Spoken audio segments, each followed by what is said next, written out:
If you've been watching my appearances dealing with the Supreme Court's term, including a discussion about the Supreme Court's huge decision dealing with student loans forgiveness and Joe Biden being shut down in that regard, you'll know quite a bit about what I'm going to say. But there's something that I haven't been able to say on TV because I want to talk specifically about why these recent decisions by the Supreme Court this term are very good for those of you involved in the bump stock litigation and the pistol brace fight. Huge news. Stay tuned. We're going to get geeky. Hey folks, I'm Mark Smith, host of the 4 Box of Dine, a proud American gun owner, constitutional attorney, member of the U.S. Supreme Court Bar, and author of the brand new best-selling book, Disarmed, What the Ukraine War Teaches Americans About the Right to Bear Arms. Check it out. It's available on Audible, paperback, and on Kindle.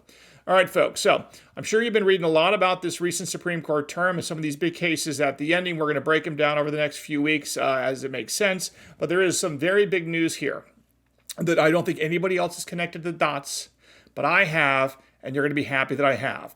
There's some really powerful language in this decision by the Supreme Court in Biden versus Nebraska, which is the case involving the student loan forgiveness program that Joe Biden tried to basically forgive using a pen and a phone and his power as the president to get rid of $430 billion worth of student loan debt to basically his constituents.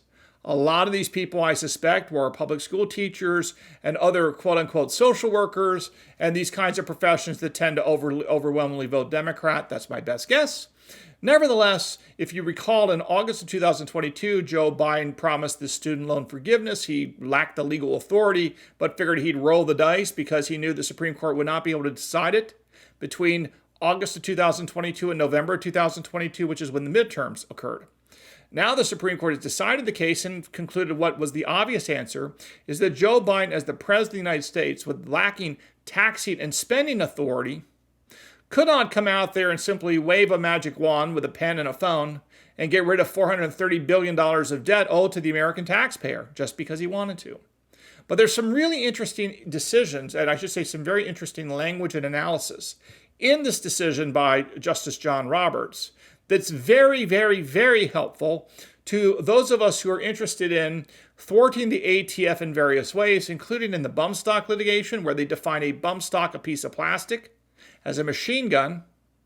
Likewise, where they have redefined a pistol with a brace as somehow a short barrel rifle. There's some very bad news in here for the ATF in the litigations that are ongoing. Let me start from the beginning. If you look carefully, to begin with, keep in mind what happened with the ATF. Joe Biden's White House really had the ATF turn course about 180 degrees involving this pistol brace issue. And even during the Trump days, after the ATF declared that bump stocks were not machine guns under all relevant federal statutes, ATF shifted course 180 degrees when Congress refused to ban bump stocks, so ATF decided to do it for them. Likewise, when the Congress during the Biden years refused to redefine pistol braces as machine guns, or short barrel rifles, I should say, as short barrel rifles, they went to the ATF and said, please do it through regulations. Well, guess what? The U.S. Supreme Court is on to this. We've known this for a couple years now that the Supreme Court is getting ready to lambaste the ATF. It's on the way. You're going to see it real soon, maybe even this term. You watch. Because last term in the EPA versus West Virginia case in what's known as the Major Questions Doctrine, the Supreme Court came out and said that these administrative agencies like the ATF, like the FDA, like the EPA, they can't just make stuff up if it involves a major question, that those are the sorts of things that have to go before Congress, and Congress has to make a decision.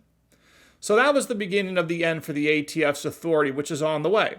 Now, what just happened, if you may also remember, in the Sackett case involving the definition of navigable waters, waters of the United States in the last month or so, and property rights, again, the Supreme Court came out and said that these administrative agencies there, the EPA, cannot just make stuff up and define things any way they want because it's good policy. If it's not clear, if it's not clear, or if it's ambiguous, they have to go back to Congress to get it cleaned up in a way they want. They can't just make stuff up in a way they want to. It's no longer going to be permitted. And now, if you recall, and then we're going to turn specifically to the language of the of the Biden versus Nebraska case, you may recall a few weeks ago the U.S. Supreme Court granted cert in a case with the question presented of whether or not the Chevron Doctrine is still the law of the land. Just as a reminder, the way it's supposed to work is this.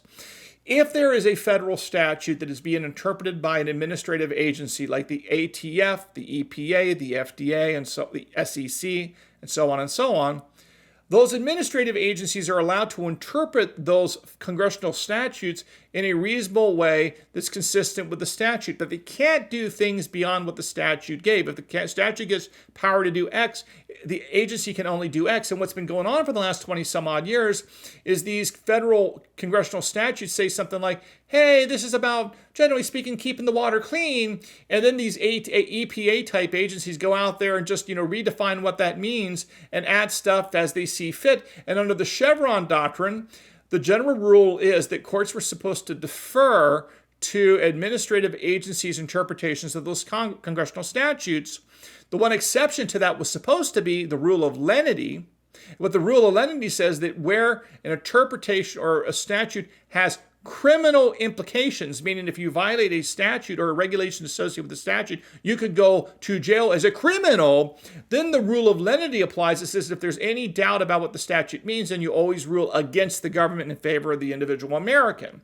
But all these things got convoluted and messed up, and the reality is that blue state courts and federal courts sympathetic to growing federal power played a little bit of games with her and kept over and over deferring to federal government agencies in all respects. So that way, if you're an FFL, as I understand it, every time you got a letter about what they're allowed to do or not allowed to do in some interpretation of the statute, inevitably, in those letters to an FFL, the ATF would quote or cite to the Chevron Doctrine saying, when in doubt, we win, you FFL, you gun owner, you gun dealer, whatever it is. And that's what's been going on. But it turns out that is on the way out, it looks to be. And the most recent iteration of this, in addition to the fact we're going to see perhaps Chevron finally get overturned once and for all this term, this Biden versus Nebraska student loan case, which just decided is going to be the next death knell, the next part of killing this notion that the president or executive power with a pen and a phone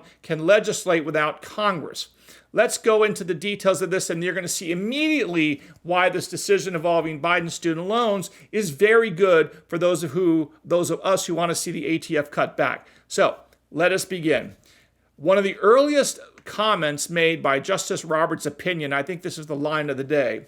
This is what he says about the Biden plan, and he compares it to what went on in the French Revolution. As a reminder, in the French Revolution, guess what? A lot of the French nobility got their heads cut off at the guillotine. This is what Justice John Roberts wrote in comparing the Biden plan for student loans with the French Revolution. Quote, Biden's plan has modified the cited provisions only in the same sense that the French Revolution modified the status of the French nobility. It has abolished them and supplanted them with a new regime entirely. So what the court said here was that Joe Biden wasn't just making a modification of some aspect involving student loan forgiveness. And just as a reminder, this dealt with the interpretation of a statute known as the Hero Statute that arose after 9/11 that said that to the extent someone has borrowed money from the federal government for student loans, under the event, if in the event of a national emergency as declared by the president, then the Department of Education has the legal authority to make some modifications and tweaks to the terms of that, like extend it out, do some other things to accommodate the borrower. But under no set of circumstances did they have the grand power to waive the debt itself, which would be a draconian, dramatic change in the law. And they were trying, what the Biden administration was trying to do is to use the word modify or modifying to say that, well, modify includes the ability of the Department of Education to wipe out the debt entirely. And basically the Supreme Court says, yeah, you guys are crazy. That's not what modified means. It means Now, Here's where it really ties in and helps us out with the ATF, because when they go on to say, if you look at the history of the Department of Education interpreting this HERO statute, they said all it really was is you had some minor modifications, some tweaks on occasion, some administrative things to make things easier or more efficient, like you had to fill out less paperwork. They said that's what modify means. It doesn't mean this wholesale rewriting. Now, here's the key. If you think about what the ATF has did with the bump stocks, that the one hand they say that bump stocks were perfectly legal and they were not machine guns, and then they changed course and said ATF changed course 180 degrees and said bump stocks were indeed machine guns and illegal. That was a crazy kind of major policy change they flipped on. Likewise with pistol braces, for all these years they say pistols with these braces perfectly legal. They don't fall under the NFA. They're not short barrel rifles. All is good. Then all of a sudden the Biden administration comes in power, and they flip it 180 degrees, right around. So is there anything in this opinion from Biden versus Nebraska by the Supreme Court that speaks to this issue? Well, the answer is yes, it is. Let me read you the critical language. Tell me if this sounds a little bit like what the ATF did with bump stocks, and if it sounds like what the ATF did with pistol braces, and then you can pat me on the back. Okay, I'm just kidding about patting me on the back, but you get the idea.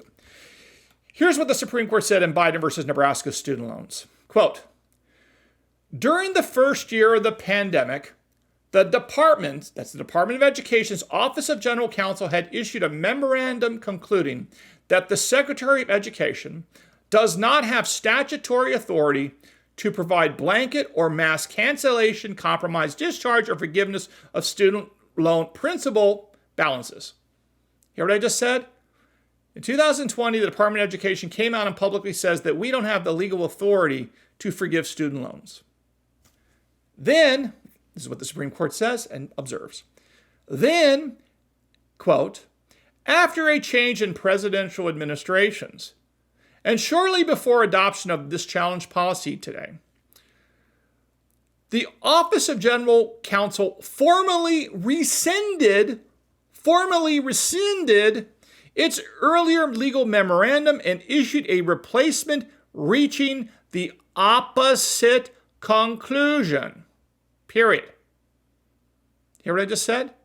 In 2020, the Department of Education's Office of General Counsel says we lack the legal authority to forgive student loan debt. After a change in administrations, the same Office of General Counsel for the Department of Education formally rescinded its earlier memorandum and issued a replacement memorandum reaching the opposite conclusion. Specifically, that the new memorandum determined that the HEROES Act grants the Secretary authority that could be used to effectuate a program of targeted loan cancellation directed at addressing the financial harms of the pandemic.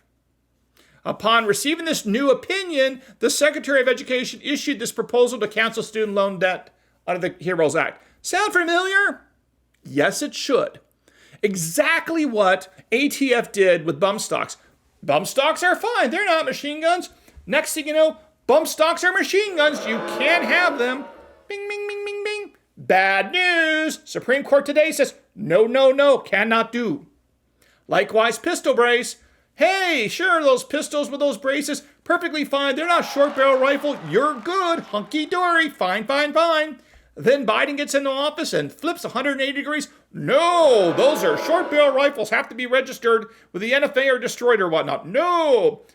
Well, guess what? This is why you turn into this channel, folks. Guess what? Buried in the middle of that 77-page single-spaced memo opinion by the Supreme Court today is this exact language punishing the Department of Education of Joe Biden for doing exactly what the ATF did in pistol braces and bump stocks. That's the language that I just read to you from today, from this Supreme Court decision in Biden versus Nebraska. Now, it even gets better for us. What else does the Supreme Court case say that can be used against the ATF to punish them not only in the pistol brace fight, but also in the bump stock fight and in other attempts by ATF to do a bunch of regulatory overreach? Here's what the Supreme Court said describing what the Secretary of Education tried to play, and it wasn't allowed. Quote, the Secretary of Education has not truly waived or modified the provisions that the Education Act authorizes in specific and limited forgiveness of student loans. Those provisions remain safely intact in the United States Code, where they continue to operate in full force. What the Secretary has actually done, listen carefully, what the Secretary has actually done is draft a new section of the Education Act from scratch, by waiving provisions root and branch, and then filling the empty space with radically new text. Close quote. United States Supreme Court. Now, does that sound familiar?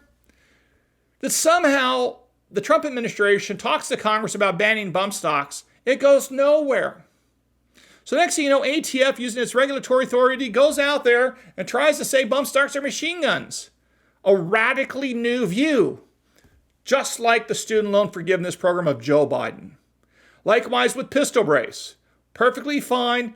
Then a radically new view, new text, no, it's not fine. It's a short barrel rifle. Well, Supreme Court spanked the Department of Education and Joe Biden for playing this kind of game and said, if you want to make these changes, go to Congress. And if Congress won't give you what you want, you lose. President, ATF, EPA, Department of Education, you lose, Mr. Executive Branch. Go to Congress, get what you want from Congress, and if you fail, tough. A pen and a phone, which is what Barack Obama talked about, having a pen and a phone, is not sufficient. And mind you, it is not insignificant in this student loan forgiveness case that the author of this, in a 6-3 decision, mind you, 6-3, it wasn't even close, was Chief Justice John Roberts. This is not insignificant because Chief Justice John Roberts is very much focused on the separation of powers between the presidency, the executive branch, and the agencies on the one hand, the courts on the other hand, and of course the Congress, the legislative branch on the other. Very focused on these different branches and their roles in government. So the fact that this opinion was authored by Chief Justice John Roberts is significant as to where the court views this bad behavior by the executive branch in trying to usurp authority, not just from Congress, but from the American people. No can do. And I have a feeling that this term coming up is going to be a very extremely bad term for the ATF. We're going to see real quick if they grant cert in this bump stock case. But you watch what's going to happen. I don't think it's going to go well if you look at what the Supreme Court has written. In West Virginia versus EPA, the Sackett case involving the waters and the taking and the property rights issues, and now the student loan. A lot of bad handwriting on the wall for the ATF and the administrative law, administrative powers of executive branch agencies generally looks very bad for them. We'll see what happens, of course. So to wrap up, I've gone back to my general theme involving Second Amendment rights and gun rights generally, and I'm going to apply it in a slightly different context. My theme is, when in doubt, throw it out. If there's any doubt about whether or not a gun control law is lawful, you have to throw it out. Likewise, if there's any doubt that a regulatory agency's interpretation of a federal statute is unclear or vague or fuzzy, you have to throw out their interpretation. Going forward, these administrative agencies, whether it be the Department of Education, the FDA, the SEC, the ATF, the idea that we're going to defer to their views on these laws is likely not going to be the law of the land for much longer, because it looks like Chevron's going to go by the wayside. And as you can see from the student loan case, it's already on the way out. So this is all very good news for those of us who support the U.S. Constitution and the separate branches of government. And again, the reason why these presidents do this nonsense with bump stocks, with pistol brace rules, and the like, is because they cannot get what they want by going to Congress. That is the reality of it. Joe Biden could not get a $430 billion loan forgiveness package through Congress. He couldn't do it. That's why he had to play these legal games trying to get his Department of Education to make stuff up to get around that fundamental fact that it involves all these major policy decisions. Congress has to make that choice, not the president with a pen and a phone. And I'm happy to say, I think where this is going is that a lot of the games the ATF has been playing for the last 15 to 20 years is going to get shut down and reversed. We'll see what happens. But that's where I would put my betting money if I had to bet on this. But we'll see.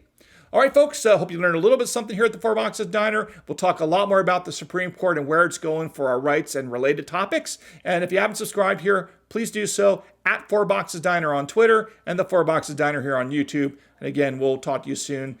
Don't forget to subscribe. We'll see you again soon here at the Four Boxes Diner. Orders up. Table 2A.